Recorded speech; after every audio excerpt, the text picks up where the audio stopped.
India और England की इस समय टेस्ट सीरीज चल रही है 5 मैचों की, जो कि 25 जनवरी से शुरू हुई थी।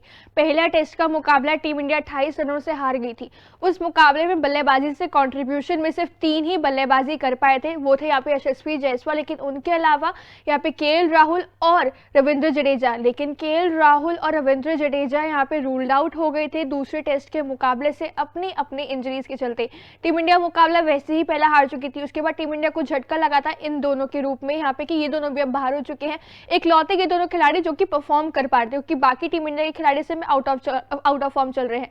ऐसे में क्वेश्चन बना हुआ था यहाँ पे सबके दिमाग में, एक ही यहाँ पे क्वेश्चन चल रहा था कि आखिर अब इन दोनों खिलाड़ियों की वापसी कब होने वाली है, क्योंकि टीम इंडिया का मिडिल ऑर्डर इसे पूरा का पूरा बिखरा हुआ नजर आ रहा है। बिल्कुल, क्योंकि देखा जाए तो कोई भी बल्लेबाज रिस्पांसिबिलिटी लेने के लिए तैयार नहीं है। एक जायसवाल हर मैच में परफॉर्म कर रहे हैं यंगस्टर के नाम पे, बाकी एक्सपीरियंस के नाम पे सिर्फ रोहित शर्मा नजर आ रहे हैं, अश्विन नजर आ रहे हैं। ऐसा कोई बल्लेबाज नजर नहीं आ रहा है जो रिस्पांसिबिलिटी लेके खेलना चाहे। लेकिन यही है कि अब जहां खबरें आ रही थी कि रविंद्र जडेजा और केएल राहुल की तीसरे टेस्ट मुकाबले में वापसी हो सकती है, अब इंडिया को बहुत बड़ा झटका लग चुका है, क्योंकि केएल राहुल तो तीसरे मुकाबले में वापसी करने को तैयार है, लेकिन रविंद्र जडेजा पर संशय बना हुआ है। उनको हैमस्ट्रिंग इंजरी हुई है और ऐसा माना जाता है कि अगर किसी भी प्लेयर को हैमस्ट्रिंग इंजरी होती है तो कम से कम 6 से 8 हफ्तों का टाइम लगता है रिकवर होने में उस खिलाड़ी को। तो ऐसे में जडेजा का इस सीरीज में वापसी करना तो बहुत मुश्किल लग रहा है। बिल्कुल, पहले ऐसी खबर कहीं ना कहीं आई थी यहाँ पे जडेजा को लेकर कि तीसरे टेस्ट से शायद वो बाहर हो जाएंगे, लेकिन उसके बाद बाकी आखिरी के 2 टेस्ट के मुकाबले में वापसी कर सकते हैं।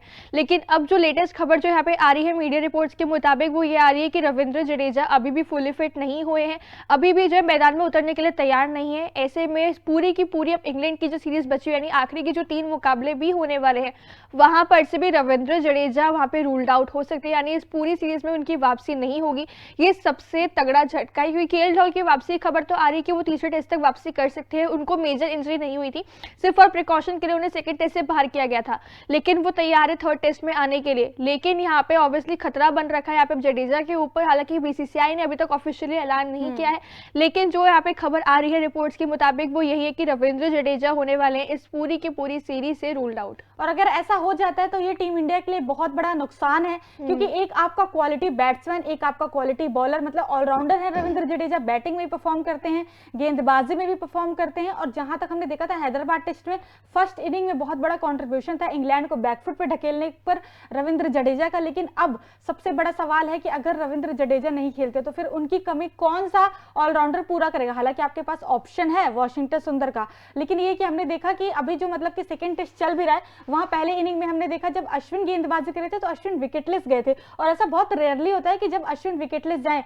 तो इसका असर, क्योंकि जो एक डुओ होता है आपका स्पिन का जडेजा और अश्विन का, इन दोनों को देखते ही सामने वाली टीम के थोड़े से हाथ पांव कांप जाते हैं कि भाई दोनों मतलब एक्सपीरियंस है और दोनों विकेट लेने में माहिर है और बहुत बड़े बड़े रिकॉर्ड साथ में बनाए हैं। लेकिन यहाँ पे अश्विन भी थोड़े फीके नजर है, जडेजा क्योंकि जडेजा नहीं थे वहां पे। लेकिन अब देखना होगा कि अश्विन किस तरह परफॉर्म करेंगे। जडेजा नहीं होते हैं तो फिर, क्योंकि ऑब्वियसली अगर जडेजा आपकी टीम में नहीं है तो आपकी स्पिन क्वालिटी एक तरह से मतलब थोड़ी सी तो खत्म हो गई है, क्योंकि फिर आपके पास अक्षर का ऑप्शन होता है, फिर अश्विन का ऑप्शन होता है, और फिर आप कुलदीप को ले आइए। हालांकि अच्छा परफॉर्म ये लोग भी कर रहे हैं, लेकिन जडेजा की कमी मुझे नहीं लगता कोई भी प्लेयर पूरी कर सकता है। क्योंकि अगर देखा जाए फर्स्ट टेस्ट में जडेजा ने बैटिंग से 87 रन बनाए थे, और बॉलिंग के अगर दोनों इनिंग के मिलाकर विकेट्स की बात करें टोटल 5 विकेट्स उन्होंने झटकाए थे, यानी प्रॉपर एक ऑलराउंडिंग परफॉर्मेंस था। और मेजर ओवर जो निकलवाए गए तब जडेजा से निकलवाए गए थे। लेकिन अगर अभी देखिए, जैसे श्वेता ने हाईलाइट किया कि अश्विन जो है बहुत समय के बाद आई गेस हुआ है कि हमें देखने को मिला कि अश्विन भी विकेटलेस जा रहे हैं। और आप बात करोगे अक्षर पटेल की, आपने टोटल फर्स्ट इनिंग्स में उसे सिर्फ और सिर्फ 4 ओवर निकलवाए थे, यानी आपके स्पिन के मामले में सिर्फ कुलदीप थे जो 3 विकेट लेकर गए थे। तो वहां पर जडेजा की कमी खलती हुई नजर कहीं ना कहीं आई थी। हालांकि यहाँ पे जो है बुमराह ने कमाल का प्रदर्शन जरूर दिखाया और यहाँ पे इंग्लैंड को जल्द से जल्द वापस पूरी टीम को ऑल आउट कर दिया, लेकिन वहां पे अगर जडेजा होते तो शायद उतने रन भी ना बनते, या आप वहां पर जो है जो अक्षर से आपने ओवर्स निकलवाए वो जडेजा वहां ज्यादा डाल रहे होते, फिर शायद कहीं ना कहीं और इफेक्टिव साबित होते। अश्विन को विकेट नहीं मिली, लेकिन वहां पे जडेजा को वहां पे विकेट जरूर मिल सकती थी, जिस तरह से इफेक्टिव वहां पे वो बॉलिंग कर रहे थे।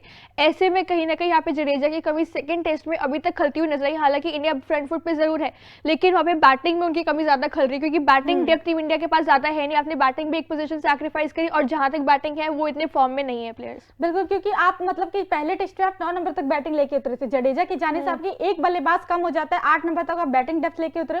और जहां 396 इंडिया का स्कोर दिख रहा था, अगर जडेजा होते तो वो 450 475 70 ऐसा हो सकता था, क्योंकि जडेजा अच्छे से बल्लेबाजी कर सकते, लेकिन जडेजा नहीं है, तो ऐसे में बहुत बड़ा नुकसान है टीम इंडिया को। अब देखना होगा उनकी वापसी कब तक हुई, लेकिन फिलहाल रिपोर्ट्स के हिसाब से आपको बताया तो जडेजा को ऐसा माना जा रहा है कि वो इस सीरीज से पूरा रूल्ड आउट हो सकते हैं। फिलहाल आपका इस पूरी खबर पर क्या कहना है, कमेंट सेक्शन में कमेंट करके हमें जरूर बताएं। साथ ही साथ तूफान स्पोर्ट्स को लाइक, शेयर एंड सब्सक्राइब करना बिल्कुल भी ना भूलें।